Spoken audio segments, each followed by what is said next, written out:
आपको मालूम होगा कि मेरे भाई राहुल गांधी जी ने कन्याकुमारी से कश्मीर तक भारत जोड़ो यात्रा की और मुझे बहुत गर्व है कि यहां तेलंगाना में श्री भट्टी विक्रमार्का जी ने भी एक बहुत लंबी यात्रा की। दोनों यात्राओं का मकसद था कि आपके बीच आकर आपकी आवाज सुनी जाए, आपकी समस्याएं जिनका सामना आप रोज रोज करते हो उनको समझना और उनको सुलझाने की कोशिश करने की ये यात्राएं थी। कल रात को मैं अपनी माताजी सोनिया गांधी जी से बात कर रही थी तो उन्होंने पूछा, तुम कहां हो? मैंने कहा आज मैं हैदराबाद हूं, कल मैं तेलंगाना के खम्मम क्षेत्र में और भट्टी जी के क्षेत्र में जाऊंगी। तो मेरी माताजी ने मुझसे कहा, तुम्हें याद होगा कि नहीं, लेकिन मुझे याद है कि तेलंगाना के लोगों ने कितना संघर्ष किया अपने प्रदेश को बनाने के लिए। और उन्होंने कहा कि बहुत ऐसी माताएं हैं तेलंगाना में जिनके बेटे शहीद हुए इस प्रदेश को बनाने के लिए। मां ने मेरे से पूछा कि तुम क्या भाषण देती हो, क्या बोलती हो तेलंगाना में? तो मैंने कहा मैं सच्चाई की बात करती हूं। आज का जो तेलंगाना है वहां कितना संघर्ष है, कितने संकटों का सामना मेरी बहनें और मेरे भाई कर रहे हैं उसकी बात करती हूं। तो मां ने कहा तेलंगाना का सपना था एक मजबूत सरकार बनती तो वो सपने साकार होते। जय बोलो तेलंगाना, जय बोलो तेलंगाना।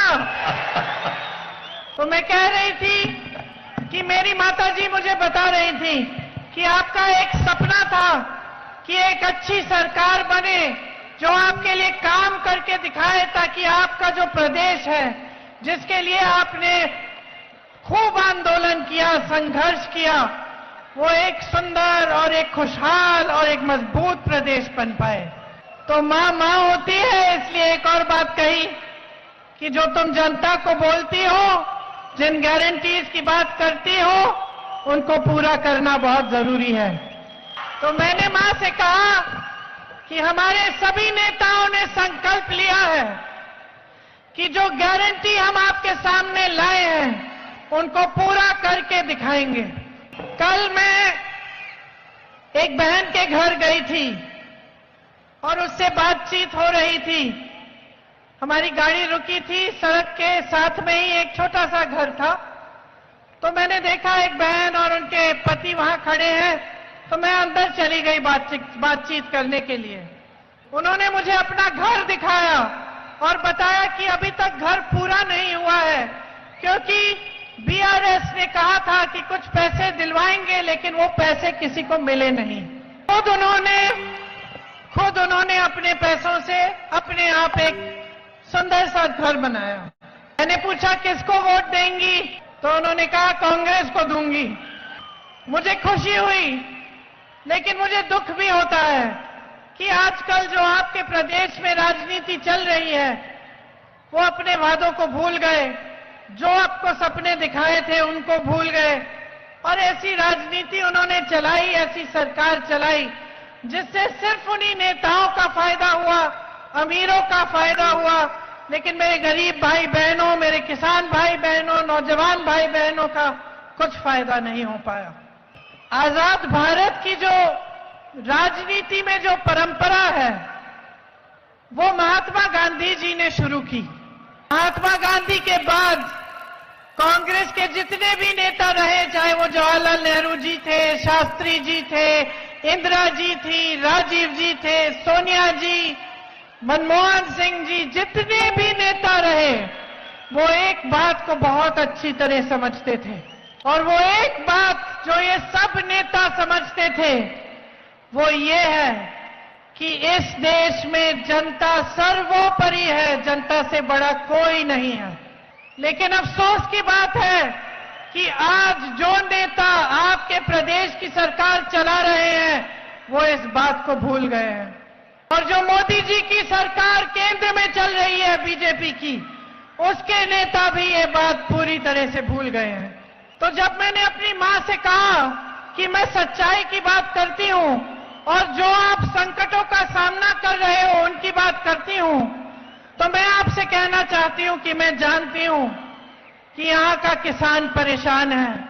मैं जानती हूं कि आपके कर्ज को माफ करने की बात चलाई थी, लेकिन वो कर्ज माफ कभी नहीं हुए। यहां का किसान इतनी संकट में है कि महंगाई का सामना करना पड़ रहा है, कमाई हो नहीं रही है, फसल का सही दाम नहीं मिलता और सरकार से कोई मदद नहीं मिलती। महंगाई का सबसे बड़ा सामना मेरी बहनों को करना पड़ रहा है, क्योंकि मैं जानती हूं कि समाज का पूरा बोझ आप उठाती हो। आज आप यहां हो, मेरी बातों को सुनने के लिए आई हो, लेकिन जब घर जाओगी तो घर का काम करने के बिना नहीं सोओगी।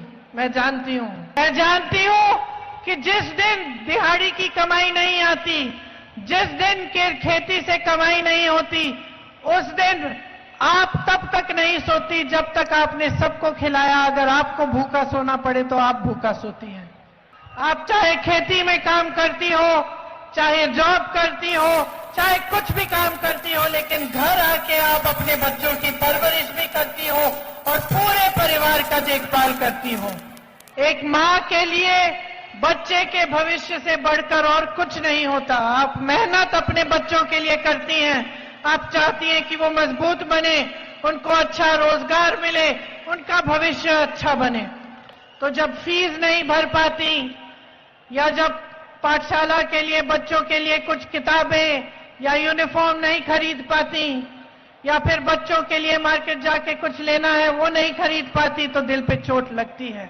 जब बच्चे बड़े होते हैं और आपने उनको पढ़ाया लिखाया, किसी भी तरह से मेहनत कर करके पैसे जोड़ के उनकी फीस भरी, उनके लिए प्राइवेट में ट्यूशन दिलवाया, और वो बच्चे पेपर देते हैं भर्ती के लिए या जॉब को ढूंढने जाते हैं और पेपर लीक होता है, पेपर में भ्रष्टाचार होता है, या फिर उनको रोजगार इसलिए नहीं मिलता कि बड़े बड़े नेता अपने बच्चों को, अपने मित्रों को रोजगार दिलवाने में व्यस्त हैं और आपके बारे में सोच नहीं रहे हैं, तो दिल पे चोट लगती है। जब एक नौजवान बच्चे की आशाएं टूटती हैं, जब उसका दिल टूटता है, तो इससे बड़ा दुख कोई माता पिता नहीं सह सकते। जिन नौजवानों ने तेलंगाना के आंदोलन में शहादत दी, उनके माता पिता पर क्या गुजर रहा होगा आज, ये देखकर कि तेलंगाना में आज 10 साल बाद लाखों नौजवान बेरोजगार हैं। उनके बच्चों ने जान दी ताकि आपका सपना साकार हो, ताकि आपके लिए रोजगार बने, ताकि तेलंगाना का नौजवान अपने पैरों पे खड़े होकर अपना भविष्य अपने हाथों में ले पाए। यहां हजारों नौजवान हैं खड़े। आप पढ़ के बताओ, आप में से किसी को भी बीआरएस ने एक रोजगार दिया है? अब आप मुझे बताओ कि केसीआर जी के परिवार का एक एक सदस्य मंत्री है, उसका बड़ा बड़ा रोजगार है, बड़े बड़े बिजनेस है कि नहीं? आपके प्रदेश में जितने भी बड़े बड़े प्रोजेक्ट हैं, उनमें घोटाला भ्रष्टाचार हुआ है। हजारों करोड़ रुपए आपसे लूटे गए हैं। आपको छोटे से छोटा काम चाहिए, आप कहीं जाते हैं, आपसे घूस मांगी जाती है, कमीशन मांगा जाता है। और बीआरएस के नेताओं के बड़े बड़े महल हैं, बड़े बड़े फार्म हाउस हैं, जिनमें से वो निकलते ही नहीं है, आपके बीच चलते ही नहीं है। यहां हमारे नेता पूरे प्रदेश भर में यात्रा करके निकले, आपके बीच आए, बताइए उनके कोई नेता ने ऐसे किया है? इनकी नीतियां भी सही नहीं है। इनकी नीतियों से सिर्फ बड़े बड़े उद्योगपति और इनके नेता अमीर होते चले जा रहे हैं और जनता गरीब होती चली जा रही है। इनकी नीतियां ठीक नहीं है और इनकी नीयत भी ठीक नहीं है। बहनें, जब बेटी की शादी तय करनी है और लड़का आता है तो सबसे पहले क्या देखते हैं हम देखते हैं इस लड़के की नीयत ठीक है कि नहीं, देखते हैं ना? तो नेताओं में भी सबसे बड़ी चीज यही होती है, नीयत क्या है, अंदर से क्या है। जो बाहर दिखावा हो रहा है वो ठीक है, लेकिन ये नेता अंदर से क्या चाहता है? इंदिरा जी कहती थी कि जनता सच्चाई को पहचानती है, कहती थी कि जनता ईमानदार नेता को पहचानती है, कहती थी कि जनता नेता की नीयत पहचानती है। तो अब मुझे बताओ, 10 सालों से आप केसीआर जी की सरकार देख रहे हैं, आपने उनकी नीयत पहचानी है कि नहीं?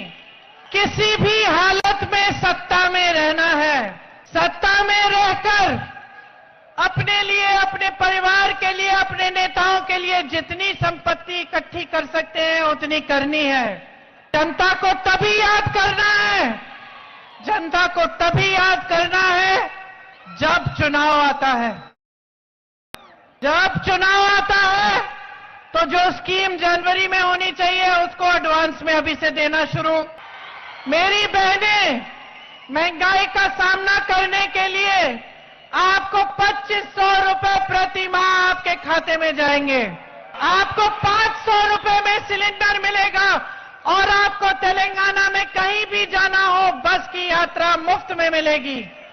गृह ज्योति योजना के तहत आपको 200 यूनिट बिजली फ्री मिलेगी और 24 घंटे आपको बिजली मिलेगी। ऐसे नहीं होगा कि आधे घंटे के लिए बोलते बोलते 3 बार बिजली चली गई।